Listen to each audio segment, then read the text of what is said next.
ABBA e Slow Food lanciano un'iniziativa, quella di fare rete attraverso la qualità dei prodotti per fare un po' decollare un'economia che langue.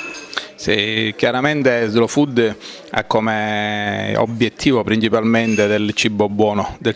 pulito e giusto, e quindi iniziamo con coloro i quali fanno accoglienza e cerchiamo di convincerli ad offrire ai turisti, a chi viene qua, di mangiare almeno le cose buone, quantomeno nella mattinata, nella prima colazione. Voi avete costituito una rete, come intendete operare in questo senso? Innanzitutto questa sera abbiamo fatto assaggiare a tutti i ristoratori, a tutti gli operatori del bed and breakfast, abbiamo fatto assaggiare prodotti come il lardo, la capra girgentana, i formaggi di capra girgentana, la cudurella di Delia, la cipolla paglina di Castrofilippo, quindi tutti presidi, cioè prodotti di altissima qualità che produce il territorio, cercando di convincerli della bontà dei nostri prodotti e cercando di convincerli di utilizzarli proprio, in modo da spingere anche un po' l'economia locale che attualmente langue. Quindi questa sera si consolida una nuova idea, un nuovo progetto, attraverso la bontà dei nostri prodotti, la qualità dei nostri prodotti, comunque raggiungere un mercato che è quello dei turisti. Sì, noi abbiamo un'idea fissa che è quella di creare delle reti, e siccome il nostro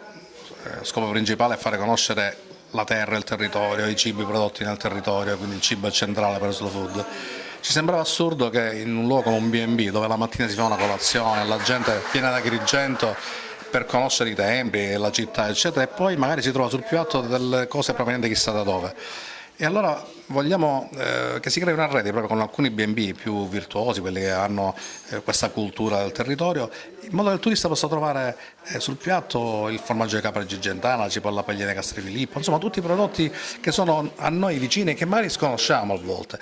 Taste of Agrigento è una nuova idea che l'ABBA e il Slow Food hanno questa sera consolidato. È una cosa molto innovativa che parte dalla qualità dei nostri prodotti e intende rivitalizzare un mercato anche riscoprendo degli aspetti della nostra cultura e della nostra storia. Assolutamente sì, hai già detto tutto tu, quindi io non posso che aggiungere che ABBA è qualità, Slow Food è qualità. Dall'unione di ABBA e Slow Food esce già un prodotto,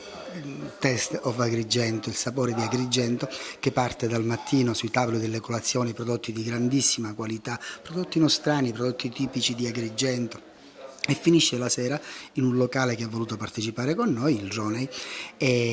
con una cena tipica agrigentina. Questo è importante perché esaltare i prodotti locali mantiene una filiera, fa rete e sicuramente farà parlare bene di Agrigento, perché vedete il progetto nasce solo per un semplice motivo, che tutti gli ospiti di Agrigento, quando vedono la valle alla fine della giornata, alle 7, alle 8 di sera,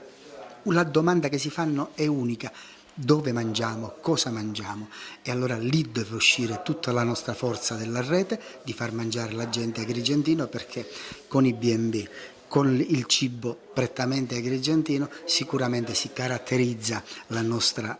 ospitalità che aumenta di qualità.